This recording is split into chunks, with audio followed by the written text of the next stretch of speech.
Assalamualaikum warahmatullahi wabarakatuh. Saya Yudi Pramuko, tukang bubur ayam dari Parung, YouTuber tertua di semesta.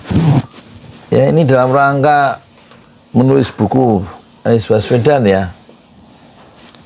Ya, dulu saya pernah nulis buku biografi Menteri HAM ya, Yusril Iza Mahendra waktu zamannya Gus Dur jadi presiden. Sekarang saya mau bikin buku tentang Anies Baswedan. Insya Allah doakan para penonton di 5 benua, dan saya akan merespon dulu wawancara apa pikiran-pikiran percik-percik intelektual dari Anies Baswedan ya di apa ini, di Denny Sumargo ya. Usai kalah kelihatan dekat dengan Prabowo, Bapak mau jadi menteri atau gubernur? Yang nonton 3 bulan yang lalu 1,9 juta viewers ya. Sementara 1 hari kemarin Anies diwawancarai oleh Najwa Shihab, itu yang nonton udah hampir 2,5 juta ya. Memang situasinya lagi momentumnya lagi panas ya. Kita mulai ya. Bismillah. Hadir adalah menghormati keputusan Mahkamah Konstitusi. Penyimpangan tetap penyimpangan, dan penyimpangan harus dikoreksi. Anda boleh memaafkan, tapi jangan melupakan. Bapak lebih memilih mana? Kementerian atau kembali ke Jakarta? Lah, yang menang akan bilang, emang tawarin. Bisa bagus nggak dia bawa negara ini? Harus bagus dong. Udah ada obrolan sama Pak Ahok belum, Pak? Yang lucu nih. Ada kakek-kakek panggilnya, Abah apa kabar? Ini Jadi cuplikan-cuplikannya ya. Posisinya rakyat ya berarti ya, Pak ya? Iyalah.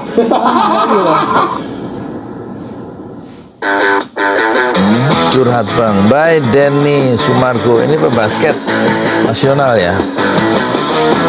Tepuk tangan dulu untuk Pak Anies.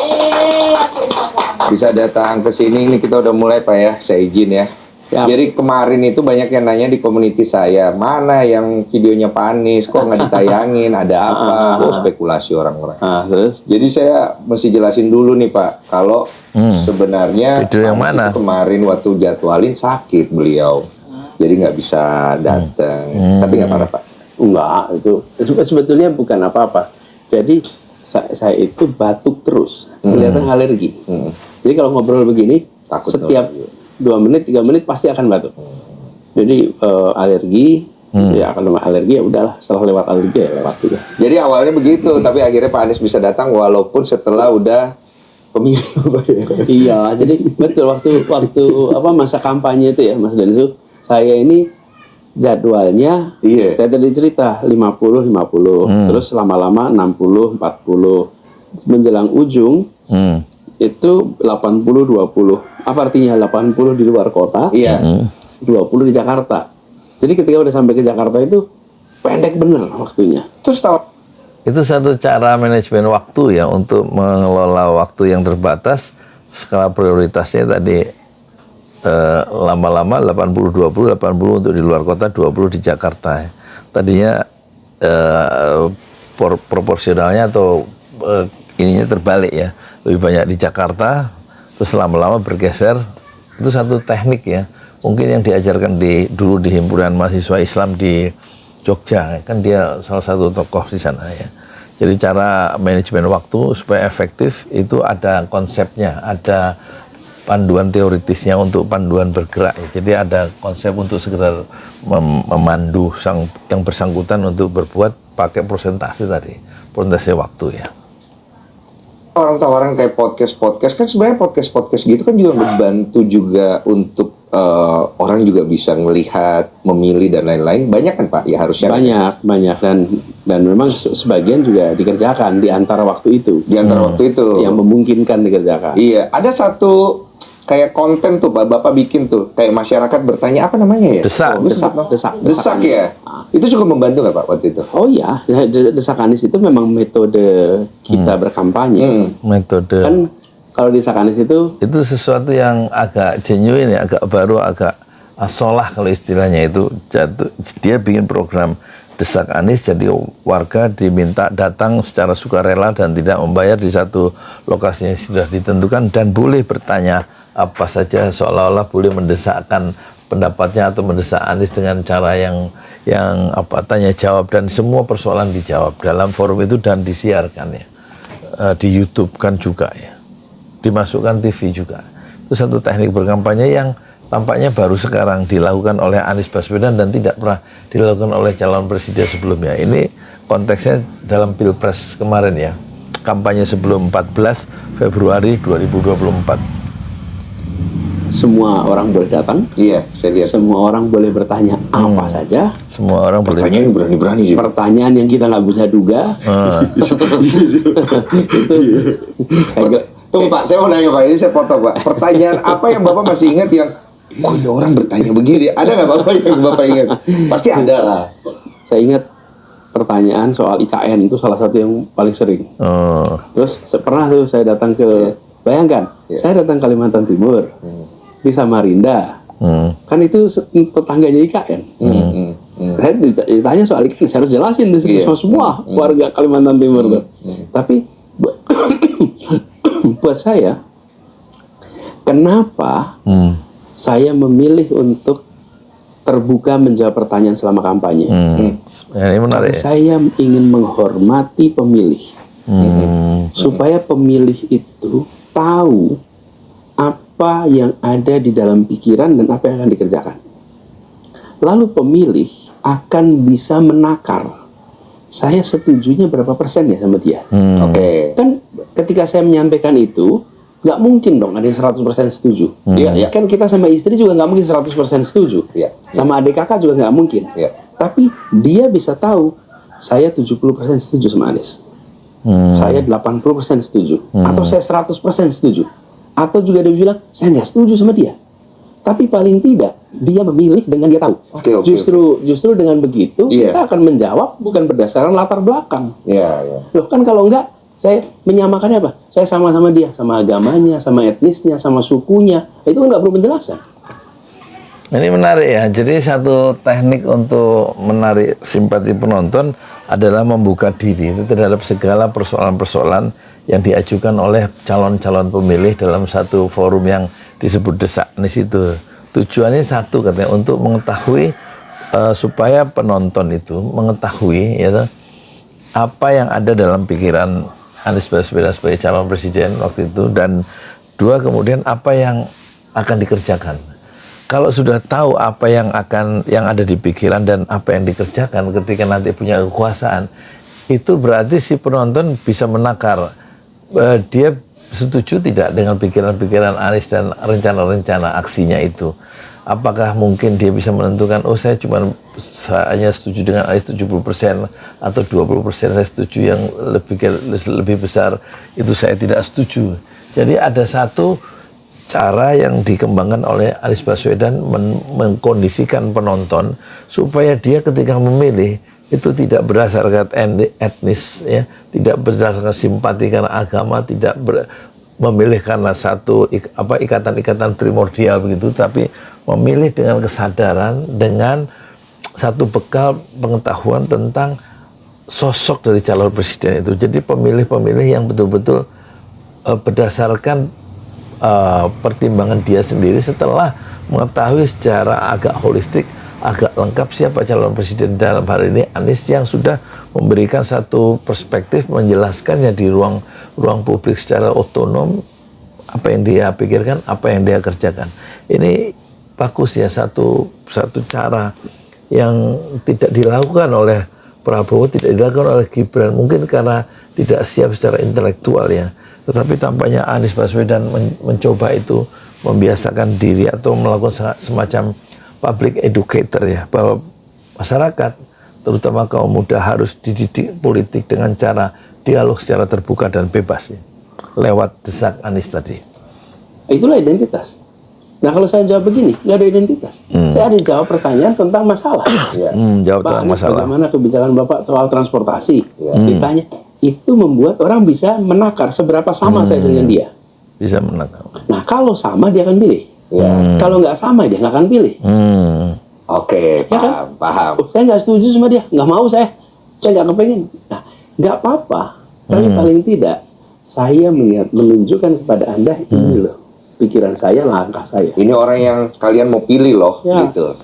Inilah pikiran saya dan inilah langkah-langkah yang akan saya kerjakan kalau saya sudah Anda pilih sebagai presiden, ya kan? Jadi satu tawaran yang fair ya untuk orang-orang untuk memilih atau tidak milih berdasarkan pengetahuan dia terhadap Anies Baswedan, terhadap pikiran dan langkah-langkahnya. Nah, saya sampaikan lewat desak Anies. Anda pengen tahu apa? Saya jawab. Oh, itu poinnya. Dan ketika saya tidak tahu jawabnya, saya bilang saya belum tahu, saya pelajarin dulu. Ada kasus-kasus di mana saya ditanya, sebentar, saya pelajari dulu. Misalnya tanya spesifik soal, Pak Anies, ini di kota kami ini ada persoalan sampah. Itu betul, ditanyakan di Jogja, ditanyakan di Bandung. Sebentar, saya bilang, kalau spesifik kasusnya di Jogja, spesifik kasusnya di Bandung, saya harus cek dulu. Tapi saya jelaskan prinsipnya begini cara ngelolanya. Oh, berarti masalah ketika Bapak ditanya, kemudian Bapak nggak tahu jawabannya, Bapak nggak berusaha untuk mengada-ngada gitu ya. Oh, saya belum tahu nih, saya pelajari dulu gitu. Betul. Oh, lebih Dan- kalau istilahnya cengli lah ya, Pak ya. Kemudian Apa saya bilang, cengli? tapi saya sampaikan prinsipnya begini untuk pengolahan sampah itu. Iya. Tapi khusus untuk kasus kota ini, saya tidak bisa menjawab detailnya. Tapi prinsipnya begini, prinsipnya itu saya sampaikan. Nah, jadi saya ketemu pertanyaan macam-macam. Betul. Sebelum saya ke sana, Pak, saya mau nanya Pak, waktu Bapak dimajukan ya, Bapak pasti udah hitung nggak?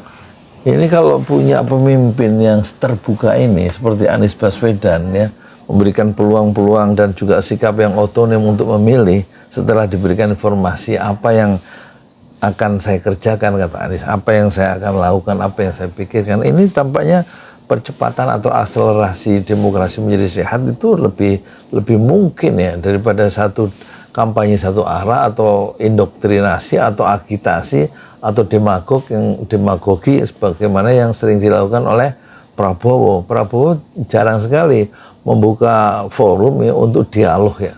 Tampaknya dibanding Anies, Prabowo itu tidak siap secara intelektual. Mungkin dia punya pikiran-pikiran yang strategis, yang canggih juga, tetapi untuk dialog dia tidak bisa ya diharapkan secanggih Anies Baswedan, Prabowo atau yang lainnya ya. Tampaknya Anies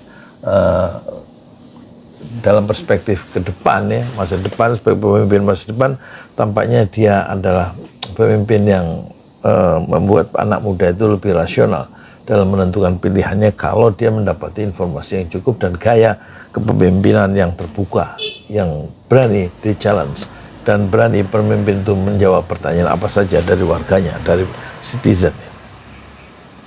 Mungkin enggak. Kemungkinan menangnya kecil atau enggak waktu Bapak hitung awal?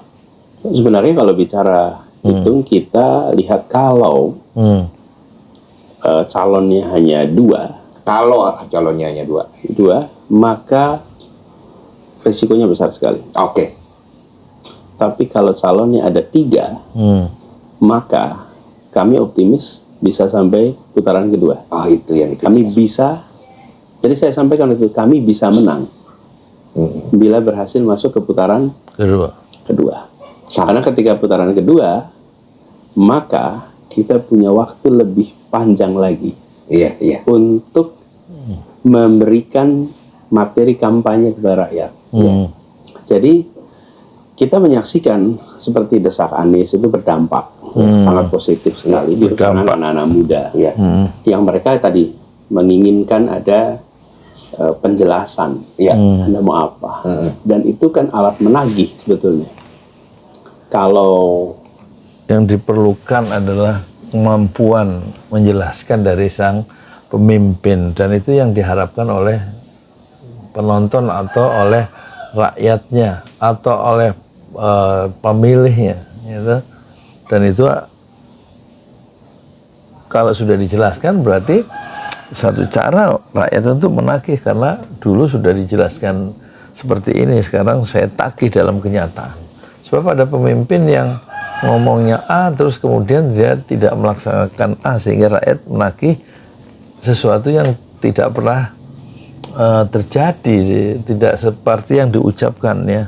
Makanya dia disebut sebagai orang pemimpin yang selalu ingkar janji, atau dalam bahasa lain dia ada pemimpin yang tukang bohong, kerjanya bohong, mengucapkan dan tidak pernah dikerjakan. Nah, desak Anies tampaknya menghindari satu kemungkinan stigmatisasi yang buruk dalam sejarah politik Indonesia modern ya, dengan cara membuka ruang-ruang untuk dia bisa melakukan satu eksplanasi atau penjelasan, dan itu mudah ditagih ya setelah dia dijelaskan ucapan-ucapan yang secara terbuka dalam tanya jawab di Desak Anies di forum Desak Anies, sehingga rakyat itu bisa menagih ya, menakar pikiran apa yang dikerjakan oleh Anies, menakar apa yang akan dikerjakan, apa yang dipikirkan, dan mudah untuk menagihnya karena sudah dipublikasikan secara luas ya. Dan kemampuan menjelaskan itu yang dimiliki oleh Anies Baswedan dan tidak dimiliki oleh Mulyono. Kemudian terpilih, itu semua rekaman itu namanya tagihan. Semua tagihan tuh. Rekam digital. Apa tuh? Iya. Nah, tapi saya sampaikan lebih baik begitu. Itulah demokrasi yang modern. Demokrasi yang modern itu adalah yang diberikan kewenangan itu punya komitmen A, B, C, D, F, G.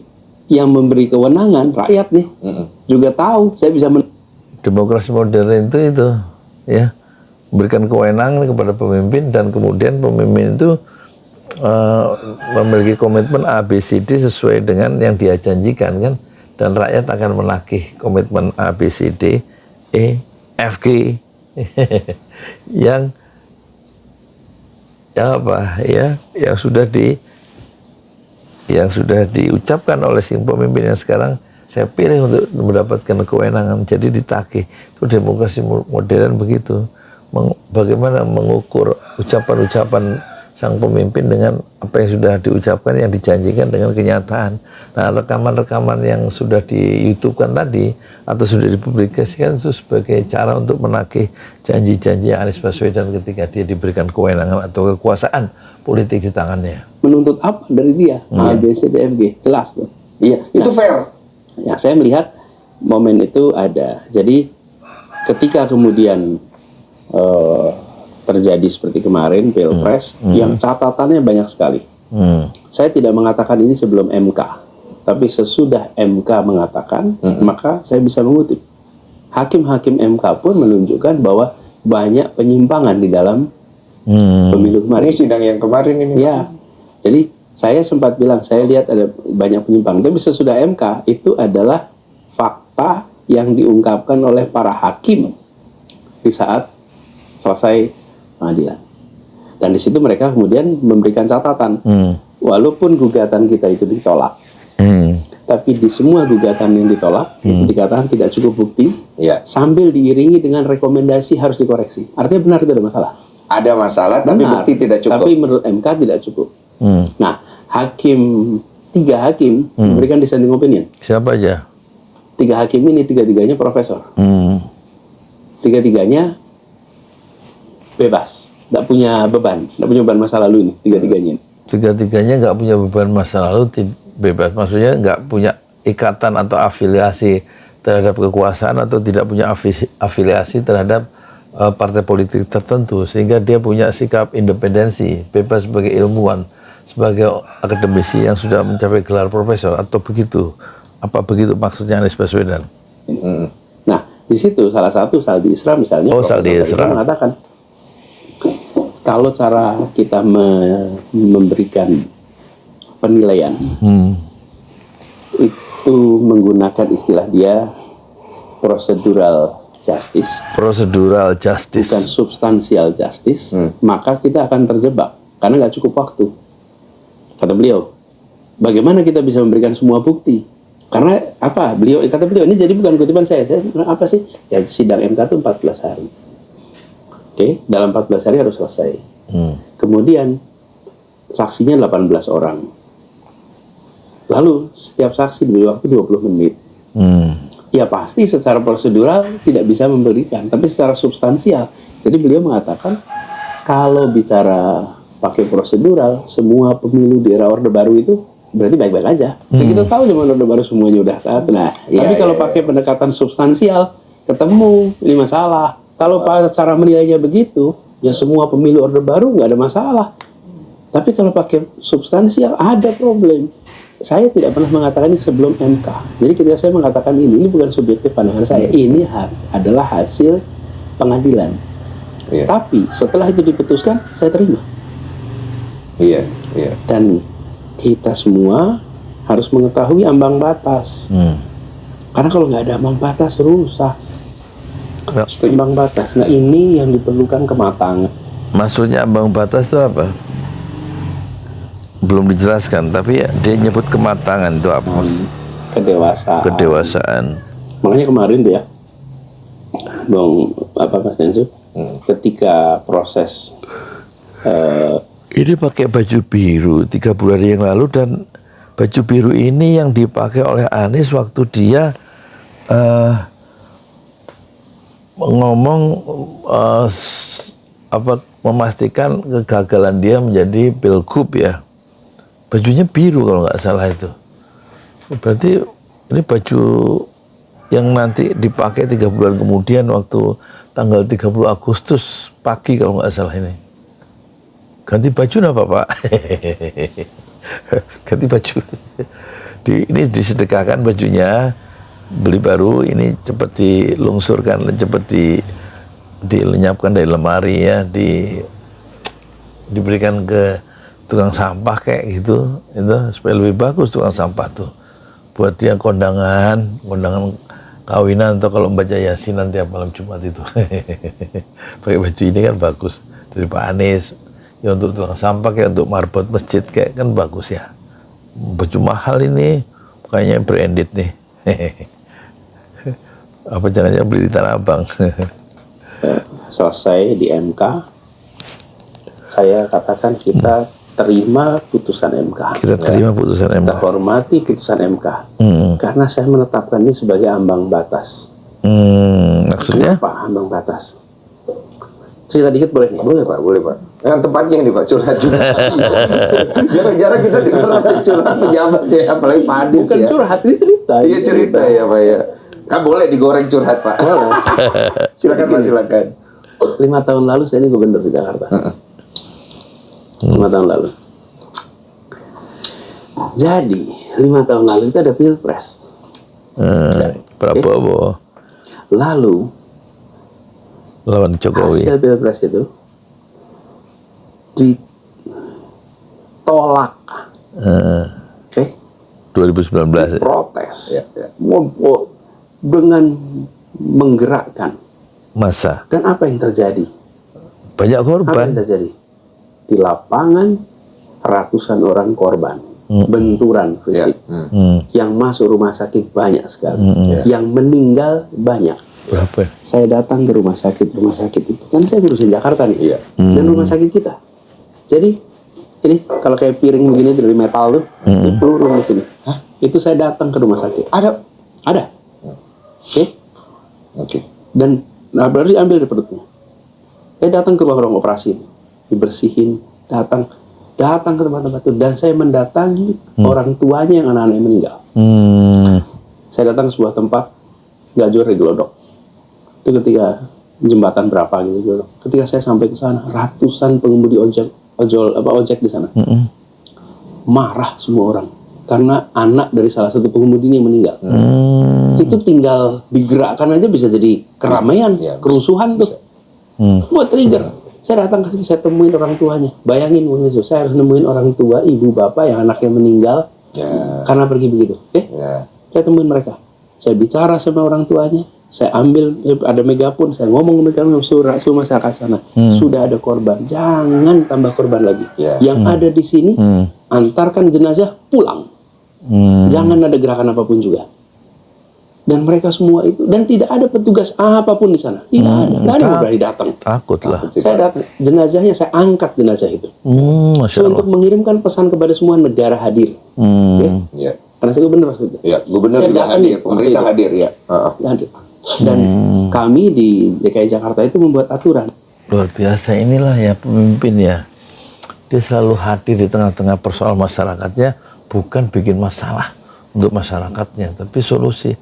Itu waktu 6 orang dibunuh, gak ada tuh pemerintah yang hadir ya kan. Itu anggota Front Pembela Islam. Dan tidak dikecam pembunuhan itu kan oleh pimpinan nasional kita, oleh pejabat-pejabat kita, oleh tokoh-tokoh kita di pemerintahan ya. Jadi kalau nggak dikecam pembunuhan itu, yang pembunuhan jalanan di kilometer 50 itu loh, itu berarti mereka menyetujui pembunuhan itu, dan itu demokrasi yang mundur, yang ditandai oleh oleh kekerasan. Dan menurut di buku itu tadi yang suka dibaca Anies, How Democracies Die, How Democracies Die, itu menunjukkan orang pemerintah diktator kalau dia melanggengkan atau membenarkan kekerasan dalam pemerintahannya. Dan kekerasan itu terjadi, 6 orang mati ya kan, 6 anak muda di bawah 30 tahun yang kemudian menjadi nama jadi Masjid 6 Syuhada yang kita bikin di RT ini kan, satu monumen, bukan monumen, satu peringatan lah untuk memperingati perjuangan dakwah 6 anak muda dari Front Pembela Islam ya, Laskar Front Pembela Islam yang dibunuh oleh orang-orang jahat dan dibiarkan pembunuhan itu oleh pemerintahnya. Jadi pemerintah tidak hadir, tidak ada pemerintah yang menyambangi keluarga korban itu. Tapi Anies dalam konteks ini kelihatannya kasus 2019 ya, ketika protes di Bawaslu itu kan, bulan Mei itu, yang mati berapa? 8 yang mati ya. Dan Anies hadir sebagai gubernur dan justru tidak memanas-manasi, tidak melakukan agitasi, mereka disuruh pulang karena alasannya di samping membawa jenazah, di samping membawa jenazah langsung itu mengirim pesan, kata Anies tadi, bahwa negara hadir ketika rakyatnya sedang susah dan tiba masalah, dan kemudian diminimalisir kemungkinan korban itu jatuh lagi, jadi tidak perlu ada kerumunan, disuruh pulang. Dan kehadiran Anies bisa menyelesaikan, meredakan kemarahan publik karena salah satu dari anak pengemudi ojol tadi dibunuh oleh aparatnya. Bahwa korban-korban yang terjadi atas peristiwa politik itu masuk, jika dirawat di rumah sakit, maka kami akan bayar rumah sakit. Kenapa? Karena mereka adalah rakyat Indonesia dan Jakarta ibu kota. Peristiwa demo itu tidak terjadi di kota-kota lain karena bukan ibu kota. Jadi walaupun KTP-nya manapun juga kami bayar. Dan ratusan waktu itu kami yang menutup biayanya. Ratusan untuk orang. perawatan mereka. Dan kalau bicara lukanya macam-macam. Sebagian mengerikan, tidak boleh ceritakan. Coba dicek aja. Iya, cek aja berapa yang meninggal. Saya nggak ingat berapa yang meninggal. Abang ricuh, mobil dibakar. Berapa tuh? Berapa yang meninggal? Banyak, Pak. Banyak. Coba ditanya berapa yang meninggal. Berapa gitu? Iya, dari kejadian itu ya. Kenapa? Karena pada waktu itu rame-rame menolak keputusan. Yang kena siapa? Rakyat. Rakyat. 5 tahun kemudian saya berubah posisi. Bapak yang ada di sini. Saya yang jadi calon. Iya. Di benak saya. Saya mengerjakan ini enggak? Ungkapkan rasa yang ada di perasaan ini. Kemarahan, kekecewaan, ego, kedongkolan, ungkapkan semua di situ. Iya. Itu tepuk tangan luar biasa. Iya. Top. Oke, sisi lain bergerak di lapangan. Dan apa yang terjadi? Korban banyak sekali. Bapak pikir ke sana ya. Iya. Kenapa ya kita harus memikirkan kebanyakan yang bakal jadi korban? Ini yang dilakukan oleh Amin Rais waktu mau demo besar-besaran menuntut Pak Harto mundur tanggal berapa ya, 19 Mei. Tapi karena ada informasi masuk tentara akan bertindak seperti Tiananmen ya, dan akan menghajar demonstrasi itu, maka Amin kemudian suara apa tuh? Kemudian Amin Rais mengumumkan pembatalan acara Mei di Monas itu, sehingga satu cara ya untuk menghindarkan jatuh korban yang tidak perlu. Jadi gaya Amin Rais yang menghindarkan korban itu lebih dipentingkan atau diikuti oleh Anies Baswedan, dan itu sesuai dengan kaidah ulama edar ulama fasid muqaddamun ala jalbil masalih, menghindarkan mafsadat muqaddamun, diprioritaskan daripada ngambil manfaat. Apalagi soal politik, soal perebutan kekuasaan. Jadi wisdomnya seorang pemimpin itu diuji pada saat saat ada masalah yang sangat krusial ya. Dan kalau soal demagogi itu gampang sekali ya. Yang dilakukan oleh Prabowo itu mudah membakar semangat. Dan itu berbahaya pada tingkat lapangan, bisa terjadi benturan yang akan memberikan korban yang banyak kepada masyarakat. Kalau pemerintah atau kalau pemimpin itu melakukan satu agitasi, provokasi, demagogi terhadap rakyat yang memang sudah tidak puas dan mudah untuk digerakkan, mudah untuk dibakar, dan mudah untuk melawan against to. Ada satu peristiwa ya, ketika itu ada satu kamar jenazah, kamar yang jenazah. anaknya itu 2 atau 3 hari nggak ketemu orang tuanya. Bingung kita nih nyariin, ini jenazahnya ada disimpan. Cari, diperintahkan RT RW nyari siapa orang tua yang anaknya belum pulang. Akhirnya ketemu di Jakarta Barat sini nih, nggak jauh nih dari tempat ini. Datang, saya datangi. Bayangkan, Mas Denso harus jelasin sama ibunya yang anaknya meninggal. Susah. Terus kok bisa orang tuanya nggak mencari? Waktu itu bulan puasa, si anak itu biasa main sama teman-temannya sampai 2 hari. Oh, jadi udah biasa nggak pulang. Biasa pergi selama bulan puasa itu sering begitu katanya. Oke. Nanti bukanya di sana, sahurnya di sana, nanti baru balik lagi. Jadi ketika anak ini pergi 2 hari nggak pulang, itu dianggap biasa. Nah, waduh, itu hancur hati orang tuanya. Saya menghadapi mereka sekarang, saya bayangkan peristiwa itu di 2024. Ya orang no. Jangan korbankan rakyat. Jangan korbankan rakyat. Jangan korbankan rakyat. Berdasarkan pengalaman empirik Anies Baswedan yang menyaksikan penderitaan rakyat gara-gara pertikaian politik, khususnya Pilpres tahun 2019, yang hasil keputusan Pilpres itu ditolak penghitungan suara itu karena dianggap curang ya. Dan waktu itu rakyat mendukung Prabowo, dan Prabowo justru menggerakkan ya untuk melakukan protes itu sampai ke Mahkamah Konstitusi di Patung Kuda.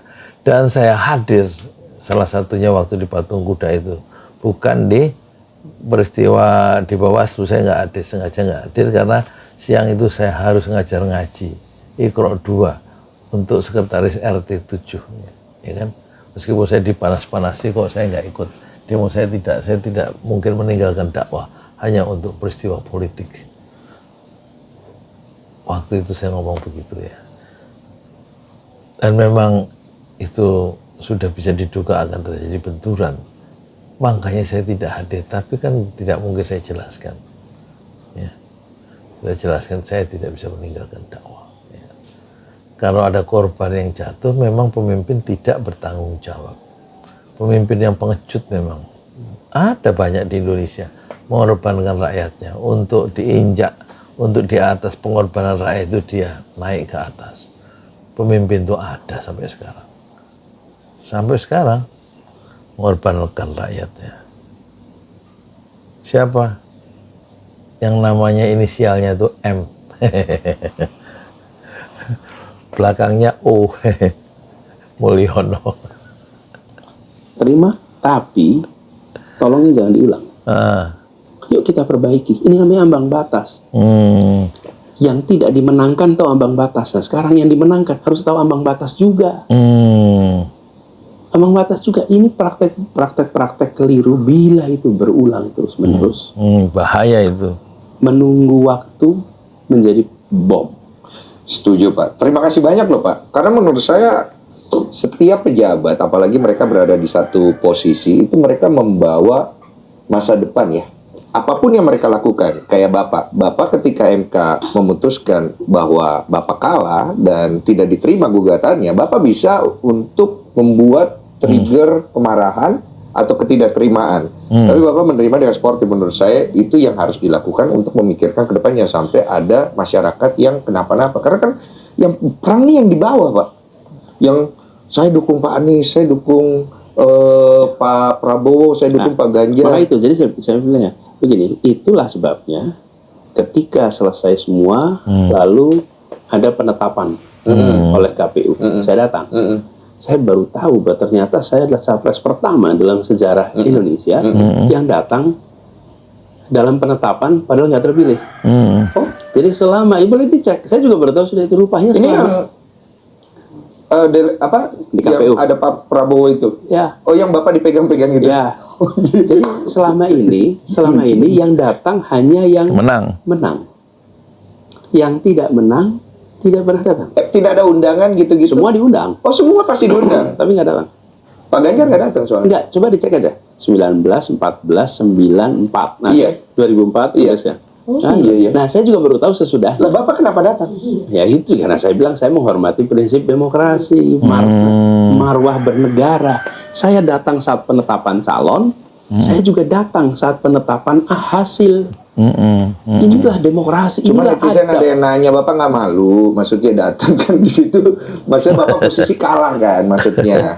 Tahu kan netizen Pak ya? Maksudnya udah kalah, datang kan tambah malu gitu kesannya kan. Dan tidak ada namanya soal malu dan tidak. Ini menghormati hasil.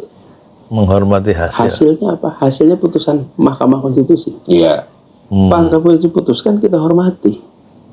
fair. Nah, inilah yang kita sebut sebagai namanya bernegara nih begini. Berdemokrasi nih begini nih. Begini. Kalau Iya. tidak, kalau marah, kalau sekedar marah-marah aja nggak usah ikut demokrasi. Hadir adalah menghormati keputusan mahkamah.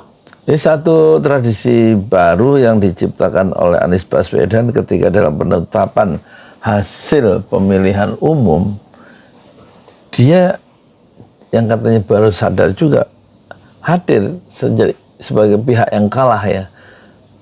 Tapi kalau pihak yang menang tentu akan hadir ya, karena satu kegembiraan, satu kemenangan. Tetapi kita juga baru sadar ternyata orang-orang calon-calon presiden yang kalah dulu nggak pernah hadir saat penetapan, termasuk Prabowo waktu kalah oleh Jokowi. Jadi dia juga nggak sportif berarti ya, nggak menghargai proses-proses demokrasi, nggak menghargai marwah demokrasi Prabowo itu loh. Atau yang kalah-kalah seperti ya Prabowo kan kalah 2 kali atau 3 kali ya kan, oleh SBY kan. Terus kalah lagi oleh SBY lagi, terus kalah lagi oleh Jokowi ya. Jadi Prabowo tidak pernah hadir waktu penetapan hasil pemilu 3 kali, berarti dia tidak pernah hadir ya.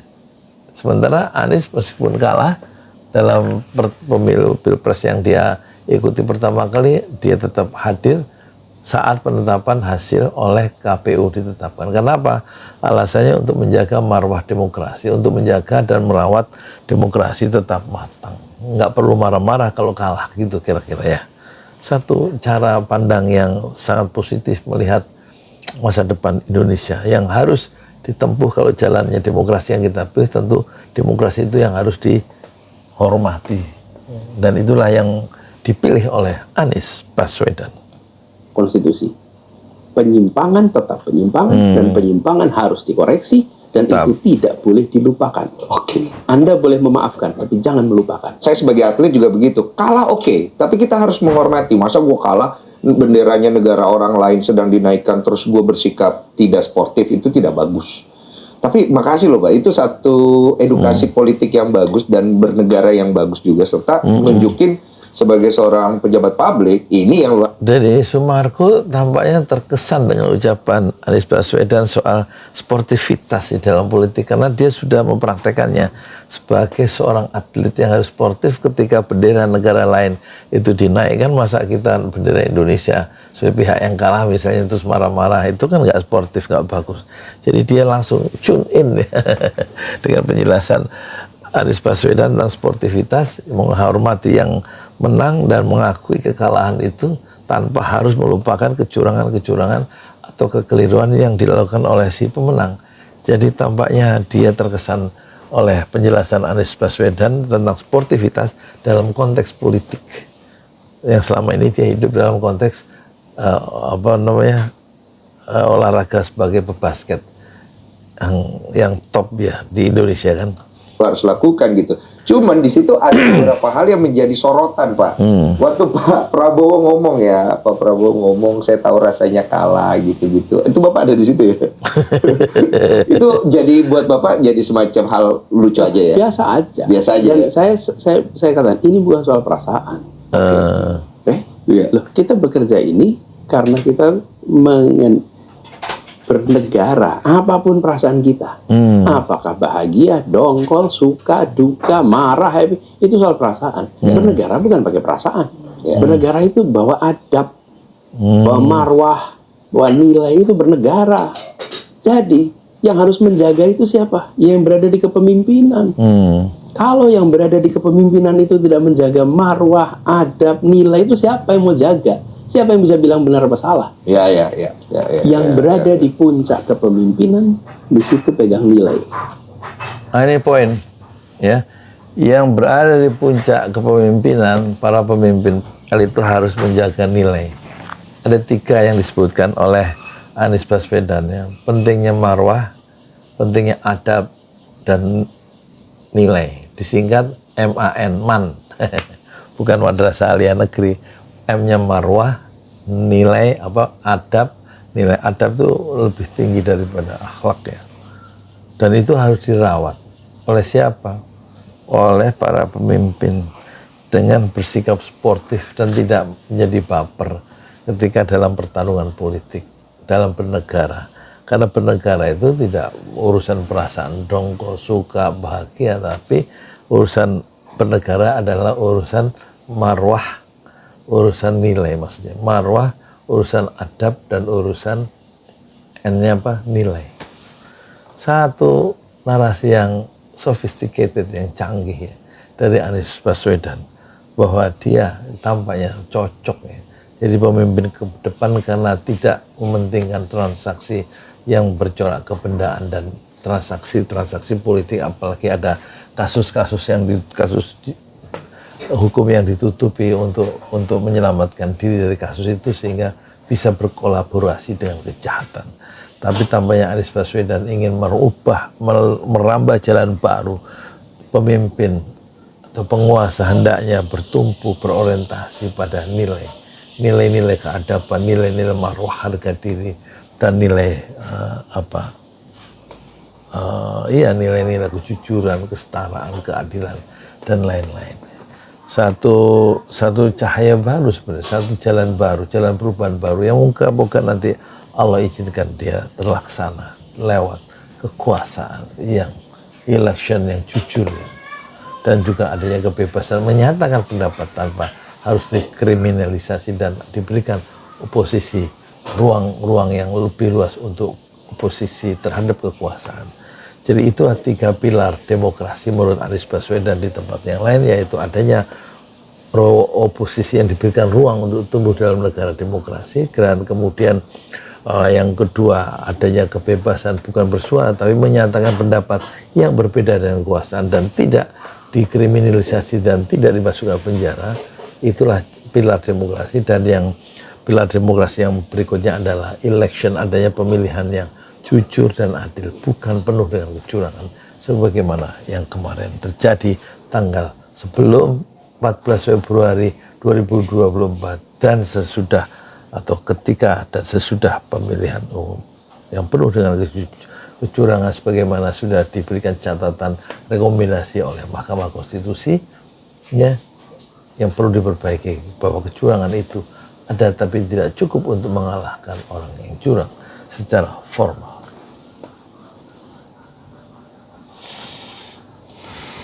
Coba kalau yang di atas kepemimpinan itu tidak pegang nilai, dilanggar nilai-nilainya, nanti ketika ada bawahan melanggar, dia bisa negur bawahannya. Loh, bos, Bapak kemarin melanggar. Batasnya nggak ada, benar. Atasnya pegang. Iya. Nah, ini adalah kepemimpinan nasional. Ini calon presiden karena itu bawa etika, bawa nilai-nilai, values, supaya ini bisa dijaga. Agar dialah menjadi benteng pertahanan untuk kita menjaga nilai. Nah, saya mau jaga itu. Status saya sebagai pemenang Pilpres ataupun tidak pemenang Pilpres, saya jaga itu. Ini kan pandangan Bapak tadi. Cuman ada juga yang berlihat, wah ini kayaknya salah satu reaksi politik dari Pak Anies karena dia udah kalah nih. Kayaknya dia pengen dikasih jabatan nih, dibawa ke pemimpinan Pak Prabowo. Seperti itu, Pak, pandangannya. Mohon maaf ya. Nah, gini. Kita itu sering tanya begitu, apa sih niatnya? Memang bisa kita menilai niat? Nggak bisa. Nggak bisa. Tapi kita bisa goreng. Ya, gini, itu yang digoreng itu imajinasi, fiksi, hayal. Asumsi. Jadi niatnya apa sih? Loh, niat itu urusan dia. Perbuatannya apa sih? Iya. Nilai perbuatannya. Iya, saat itu. Nilailah perbuatannya ya, yang tampak, yang bisa dipersepsi oleh indera, yang bisa didengar oleh kuping kita, itu yang dinilai. Tapi soal hati, soal niat di balik relung, di kurung dada kita yang kita tidak tahu, tidak bisa kita nilai niat seseorang itu. Dalam Islam juga begitu, yang dinilai adalah yang apa yang dikerjakan oleh si hamba itu. Kalau saya bilang nih, niat saya adalah A, memang benar. Dari mana yang tahu? Kan jawaban saya bilang A. Perbuatannya nanti yang penting. Perbuatannya apa? Di situ kita menilai. Jadi saya sering bilang yang tahu niat kita itu hanya diri kita dan Tuhan. Yang lain nggak tahu. Iya. Jadi nilai orang dari mana? Dari Perbuatannya. Nilai dari perbuatan. Kenapa? Dan Anies mencoba untuk menjaga nilai dengan menata nilai itu dengan menjaga kata-katanya dan juga perbuatannya yang menjunjung nilai-nilai kejujuran, keadilan, kesetaraan, ya, menjaga marwah, ya. Makanya dia datang ke mahkamah, ke KPU meskipun dia kalah, karena untuk menjaga nilai-nilai demokrasi, bahwa sportivitas itu diperlukan dalam demokrasi, dan pelajaran-pelajaran tentang nilai-nilai adab, kemudian nilai keadilan, ya, nilai marwah, ya, dalam demokrasi itu tidak pernah kita terima, ya, dari pemimpin-pemimpin kita sebelumnya, kecuali kita agak sedikit bisa dikenalkan oleh Anies Baswedan tentang pentingnya menjaga marwah dalam demokrasi, menjaga nilai-nilai kejujuran, kesetaraan, keadilan, membela rakyat yang banyak, membela orang-orang yang lemah, yang dilemahkan oleh keputusan politik, yang lemah dilemahkan oleh struktur yang dibuat oleh pemimpin politik, ya.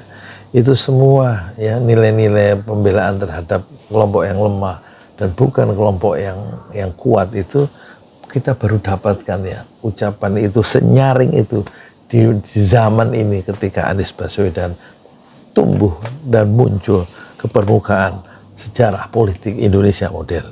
Kenapa? Nih, Anies datang ke situ. Oh, dia berniat A. Yang satu bilang berniat B, satu bilang berniat C. Yang benar yang mana?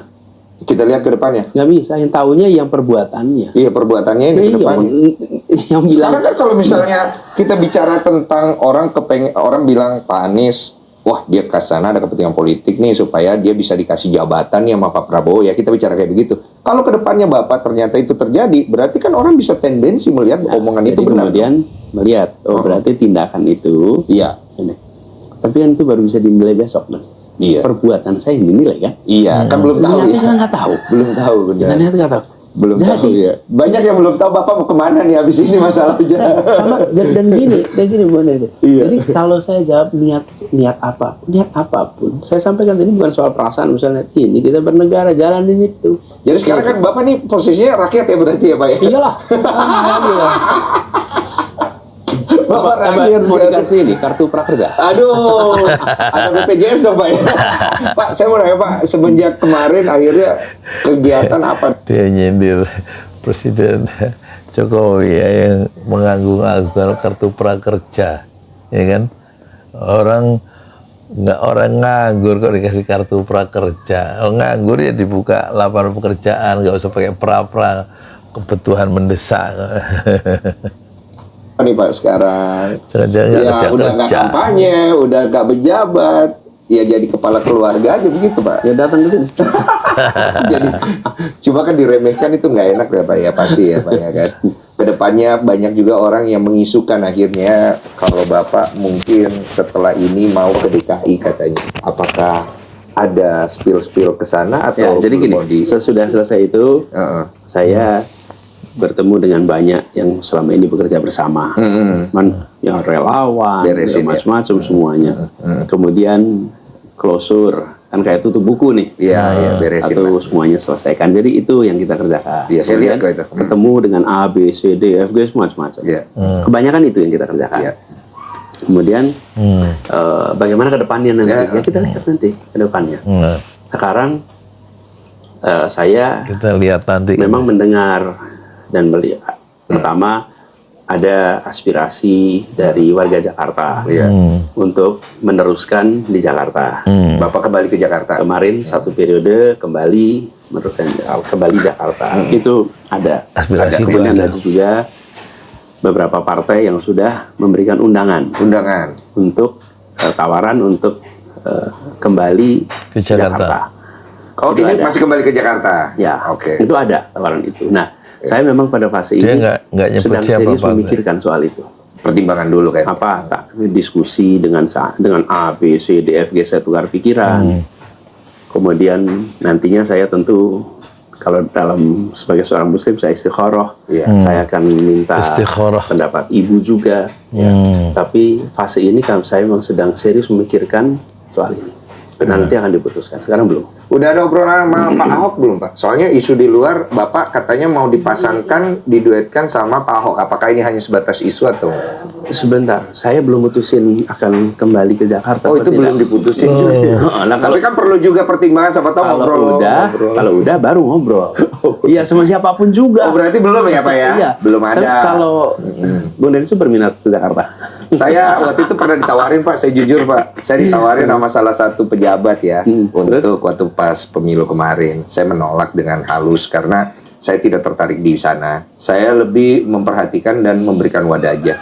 Karena kan kebutuhan untuk kampanye kemarin kan gede kan, Pak ya. Banyak influencer-influencer yang pastinya coba diambil kan Ya, untuk bisa membantu. Kalau saya pribadi, saya bilang, saya pengen di tengah dong, supaya tetap ada yang menjaga.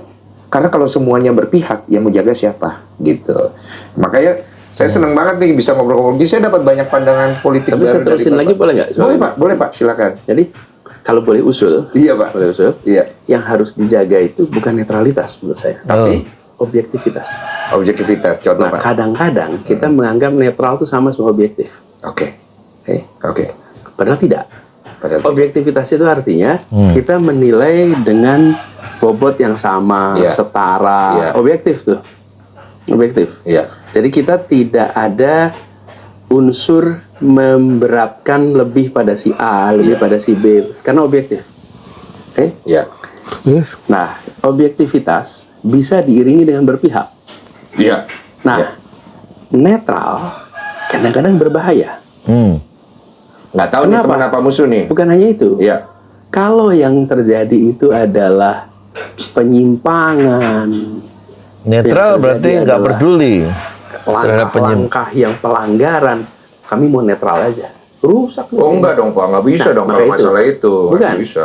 Nah, artinya apa? Saya langsung nggak bisa dong, Pak. Kalau salah saya harus bilang salah. Nah, karena itulah menurut saya objektivitas yang di depan. Iya, cuma saya kan Jangan bicara netralitas. netralitas dalam mendukung secara kampanye loh, Pak. Maksudnya saya tidak mau turun ke lapangan mendukung Pak Anies Ya. langsung. Wah, ini pilihan saya nih Pak, ikut bukan. Pak Anies Kalau atau ini nggak mau Saya saya. usul jangan netral, tapi non partisan. Non partisan Tidak apa? ikut dalam pihak satupun. Oke. Oke. Tidak ikut ya, saya Iya. non partisan. Iya, saya nggak ikut lah. Iya. Nggak Cuma ikut. saya akan bilang salah. Iya, menurut saya ya, Pak ya. non partisan kan parti itu pihak. Iya, parti benar. Anda benar. tidak ikut dalam salah satu pihak. Iya, iya. Oke, tapi saya nggak akan netral. Iya, Saya akan objektif. benar juga ya. Cuma kita kembali ke topik aja mengenai Bapak dengan masalah kembali ke Jakarta tadi udah dijawab ya. Dia nggak cukup sabar untuk menerima penjelasan secara akademik perbedaan netralitas dengan objektivitas ya. Tapi sudah dijelaskan oleh Anies Baswedan bahwa netral itu bisa berbahaya ya. Ketika melihat penyimpangan dia netral berarti tidak peduli, tidak ada keberpihakan. Tapi kalau objektivitas itu memberikan bobot yang sama terhadap setiap keadaan itu dan kemudian dia berpihak ya. Berpihak untuk apa? Ya untuk susah juga ya. Untuk apa? Ya dia perlu berpihak terhadap nilai-nilai yang dianggap benar, nilai-nilai yang jujur. Kalau netral berarti dia tidak peduli bahwa orang itu jujur tidak, dia tidak peduli kalau dia itu netral dalam pengertian yang Anies Baswedan, tapi dia menganjurkan yang penting bukan netralitas tapi non partisan katanya ya, tidak berpihak kepada salah satu dan tetap bisa menilai secara objektif setiap keadaan. Jadi tetap berpihak pada yang kebenaran dan kejujuran dan kebenaran itu bisa datang ke siapa saja ya, dan dia bela nilainya itu. Tapi kalau non partisan sikapnya seperti itu. Kalau ada yang salah terhadap ada di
di jalan Allah.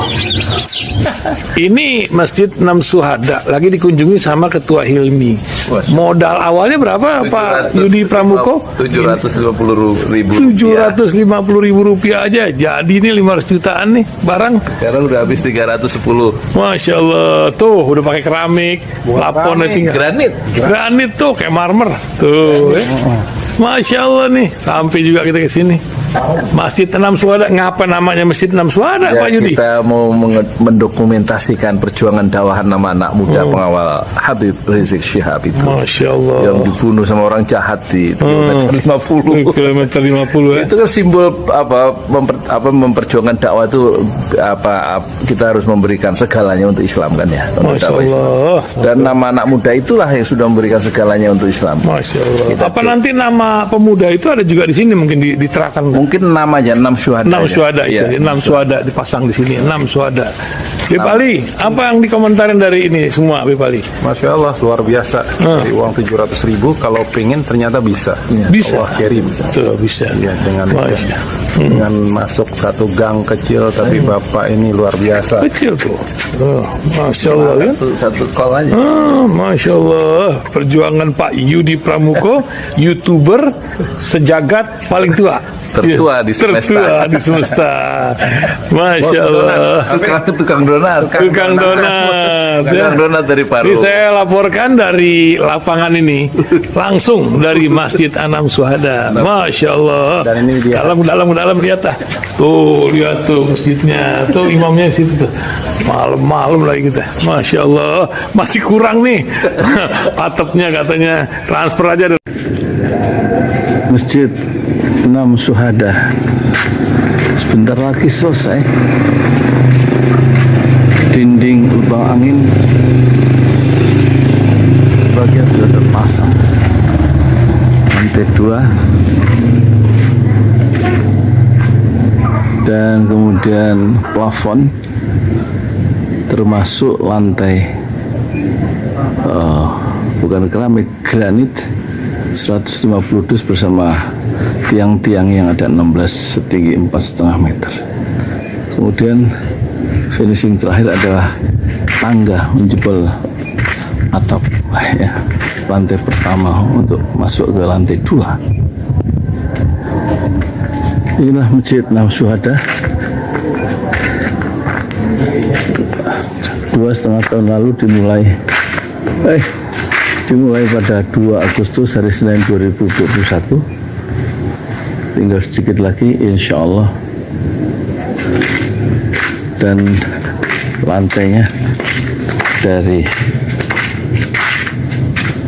keramik, bukan keramik, granit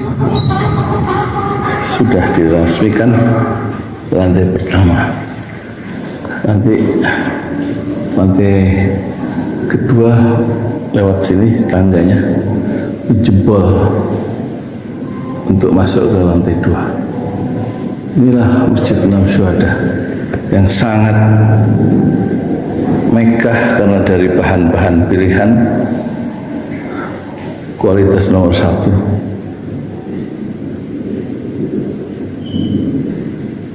Tinggal sekitar 80 juta lagi finishing lantai atas selesai, insya Allah.